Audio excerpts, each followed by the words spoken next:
Well, we are officially at 1 week until school starts at the time of filming this, and I began to look at our dining room, which is also our schoolroom, and I was imagining the cold and snowy days that are hopefully coming soon, and decided I simply could not wait another day before painting my kitchen chairs. So come along with me for an abnormally cloudy and rainy week in the Utah Valley, which should have been a little bit of foreshadowing for me, as I attempt to paint my IKEA kitchen chairs. My mom had taken my younger girls to the pool, so I enlisted the help of my oldest daughter in starting to prep the chairs. In exchange for her help in sanding and cleaning the chairs, I made her one of her favorite lunches, a sort of deconstructed spam musubi.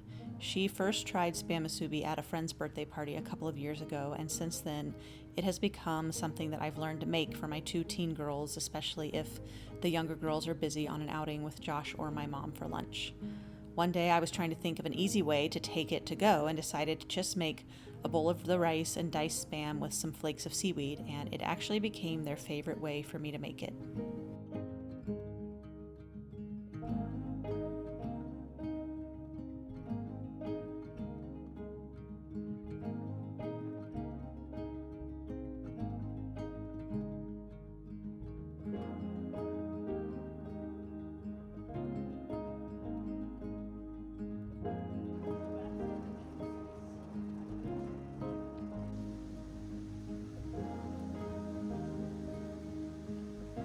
It ended up being a rainy afternoon, which was so cozy and honestly one of my favorite types of weather here, just because we do not get it very often. Also, the sagebrush desert that surrounds our house smells so good after a rain. We have been in a severe drought here and have gone months without a drop of rain, so I know I was not alone in enjoying this cooler and cloudy weather.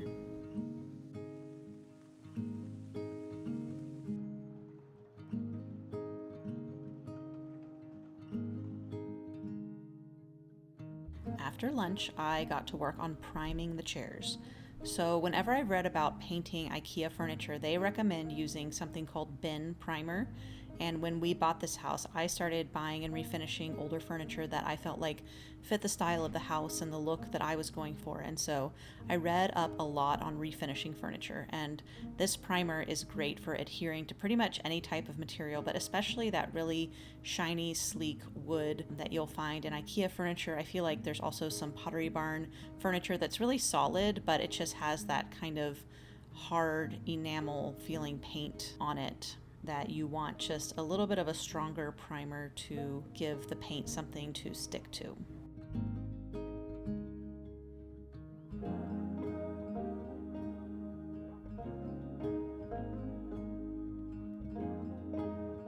It took me a while to figure out the best process for making sure that all parts of the chair got primed, but I was able to finish the 8 chairs plus the 2 hook shelves that I'd thrifted after dinner.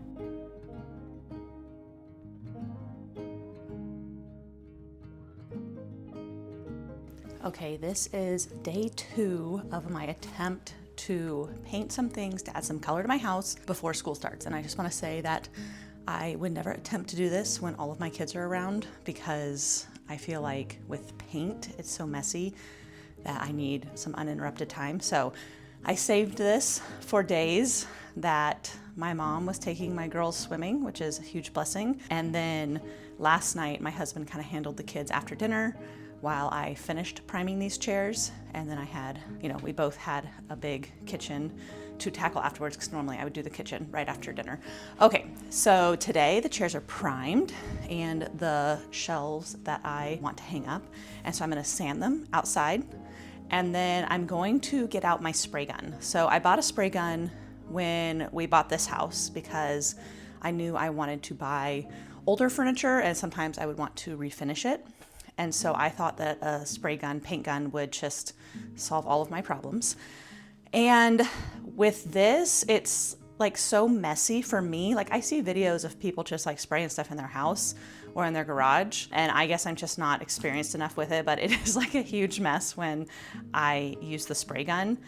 And sometimes I feel like it's a pain to like do a coat and then wait and keep the paint from drying out, but not totally clean out the whole entire gun, and that I miss spots. So with the chairs, there's so many like sides and crevices. I thought it would be easier to paint them by hand, so I did that with a primer, and it took a long time. And so I'm gonna try spraying them. So I'm gonna do just one coat on all the sides. I'm gonna go back with like a brush maybe and get some of the places that the spray gun missed, and then do a second coat. So hopefully I can get that all done today. I had a free gallon of paint from Sherwin-Williams. It was like a coupon that we were sent. And so I got some of the emerald urethane trim enamel, which is so expensive.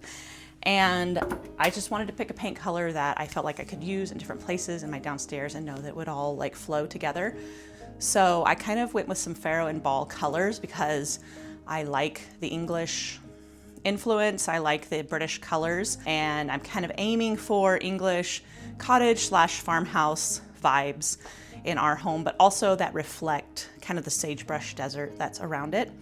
And so I have come up with a few colors that I think are going to be the main colors in my house. So I got Parma Gray, matched to Faro and Ball, which I know it's not as good as the real stuff, but this is what we're working with for now. And that's kind of a bluish gray that I'm going to use all throughout the house. The other color I have is French gray, which is also kind of a greenish gray. So having those two colors, which I feel like reflected kind of the sagebrush and the desert outside. Schoolhouse white is kind of my white color that I will eventually try and use throughout the whole house, but I'm not doing anything with that right now. And then I have some accent colors. I'll just try and upload kind of the Faro and Ball colors that I picked. If you have any opinions, you can feel free to give them. This was the most paralyzing decision because I've said before, I think in my bathroom renovation video, like I am not a visual person. And so I cannot look at a space and see what it can become, but I can look at pictures of rooms and be like, okay, I like that, I don't like that. Like I have very set things I like. I don't know how to put it into words, and I don't know how to create that for myself. So I'm doing just a lot of studying. I've actually put on my birthday wish list just some books that I could start to study for like the elements of style, especially the type of style I'm going for, as I think about slowly changing things to be kind of what I want it to be. But I really wish I was a designer. One day, if I have time to hire a designer, I would really love that. But for now, I just tried to pick a paint color that I could paint some furniture in or some rooms in, and it would, go with the other stuff I'm going to do. So long story short, I'm gonna get out my paint gun and see how that goes today. And I'm gonna take everything outside. And who knows, by the end of the day, we might have some clean chairs. I do have to be somewhere at 1:30, and I'd probably like to take a shower and stuff before that, so we'll see how much I get done.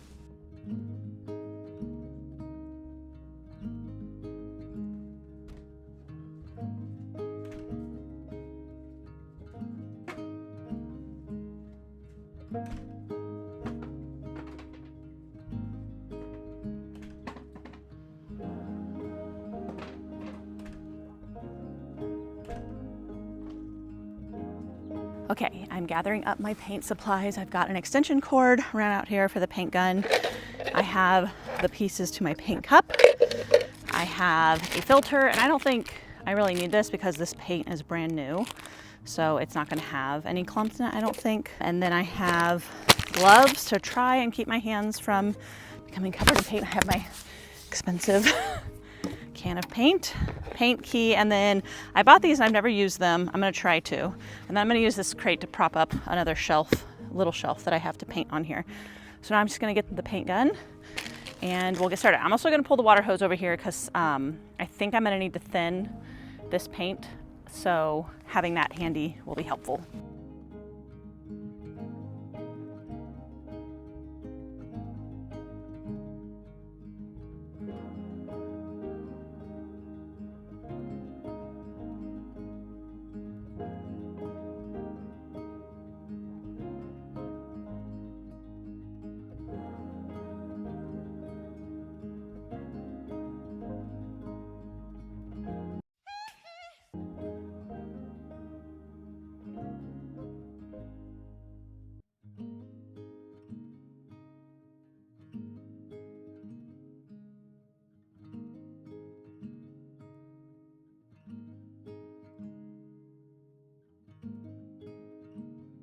Okay, we're gonna see how this goes, if this needs any thinning or not.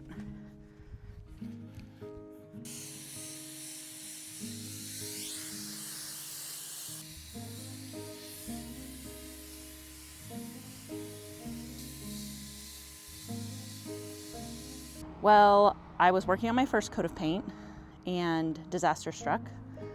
I was trying to move my paint gun and my extension cord was wrapped around the can of paint that I had put the lid on but not shut all the way, and it knocked the paint can over, and so now most of my paint is in the grass, which is discouraging because it was very expensive and I was planning on using it for a lot of different stuff, and then I'm just worried about not having enough to finish the project. So we'll see what happens. I'm glad that it was my fault and not anybody else's, because I think I would have been struggling more with anger, but it was very definitely my fault. I should have made sure the extension cord wasn't wrapped around it, and I should have put the lid on the paint can. So I'm just hoping at this point that I have enough to finish what I've started. Well, I'm taking off the gloves. I feel like that's a good first pass. So definitely depressing about the paint because I just have a little bit left. I probably have enough for one more paint can, and I've already used 2. So I know I have the tops of the chairs, like the chair seat to do, but I'm trying to do those last. And I want to sand off any drips that were on it so that it's a nice smooth finish, since that's the part that most people are going to see. Although I am thinking about making some cushions for these chairs. They're pretty uncomfortable to sit in. We sit in one when we're at our computer desk, and it leaves like a mark in the back of our legs after we're done. So it could be that the tops of the chairs don't matter that much, but I think I got every other angle. I've just tried turning them all different ways, but after they dry a bit, I'm going to set them all up and look at them, then notice what, maybe needs a little touch up. I might even do that just with a little sponge so I don't waste any paint. And then I will give the tops a spray, and we will hopefully be done. This is not quite the color I imagined. It's more of just like a light blue, and I had in my mind more gray tones, and that could be because I color matched them at Sherwin-Williams and didn't get the actual Faro and Ball color.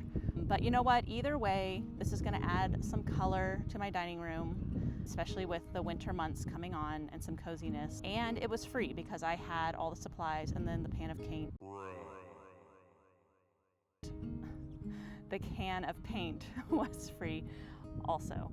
So I'm a little disappointed just because I put so much work into prepping the chairs. I really took more time than I usually do with sanding them and priming them and all of that. So it's a little depressing to possibly have the job not be as good because I run out of paint, but we will just see what happens. Well, soon after I made that last video, disaster struck. Another strike against me and my attempt to redo my chairs. So I got a shower, I washed my hair, I felt so much better. That's what I mean about, like, I don't know how these people are just using the spray gun, the paint gun in their garage, because there is paint everywhere. There was paint all over my face and my hair, everywhere, on the bottom of my shoes. So anyways, I got everything cleaned up. I had to take one of my daughters somewhere at 1:30. While I'm out driving, I dropped her off, my oldest daughter. It starts raining, and I had left all of the stuff I painted out in the yard to dry. So I am just racing home as fast as I can. I get here, everything is being rained on. And when I first dried the furniture, you could see the water drops on all of it, and I was freaking out. But after I dried everything as fast as I could, and it kind of had a minute to sit, the water drops went away. So anyways, I just went ahead. I saw some spots I need to touch up, but I decided to just go ahead and take them into the dining room because I wanted to see them in that light. Even though it's a kind of overcast day, which is very unusual here, I wanted to see them. And to be honest, I don't really like the color. And I'm usually not very picky about paint colors. Usually I just kind of pick something and go with it. And I just don't like it. And so I know that the way to get better at interior design, especially with my own home, is just to do it. But it is a little disappointing to have spent so much time, and like when you look at it in the long run, it wasn't that much time, but it's time I could have been using on so many other things. And I just don't love the color. I just ordered a free paint card sample from Faro and Ball, and I want to compare it to the Parma gray color that's on that card. To me, it leans a little baby blue, and I wanted more of like a smoky light blue, kind of a gray blue. And maybe I should have gone with more of like a sagey green. So in the end, these chairs were not, very precious to me. I didn't pay a lot of money for them.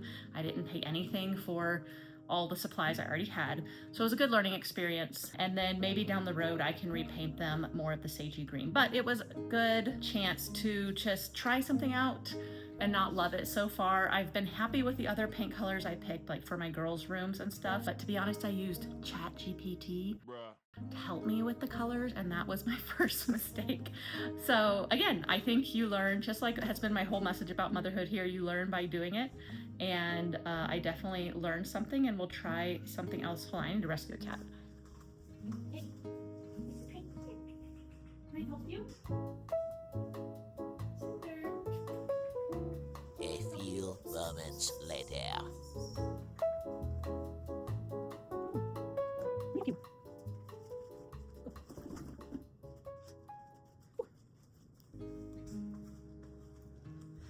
This is one of our new kittens that we rescued from the sagebrush. Meet Cinder.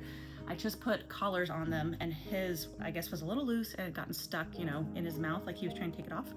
Anyways, all that to say, I think I will still like the hook shelves that I painted, because those are just going in a hallway. It's not as important, but I'm gonna be honest, I was a little disappointed. I imagined this big, beautiful reveal to have to show of my chairs, and I just don't feel that way. So, oh, I think I was talking about how I used ChatGPT, which was probably my first mistake, to help me just pick out a color palette that was kind of English farmhouse inspired, but also would take into account our views and what we see outside, which is kind of sagey desert. So I will just keep trying.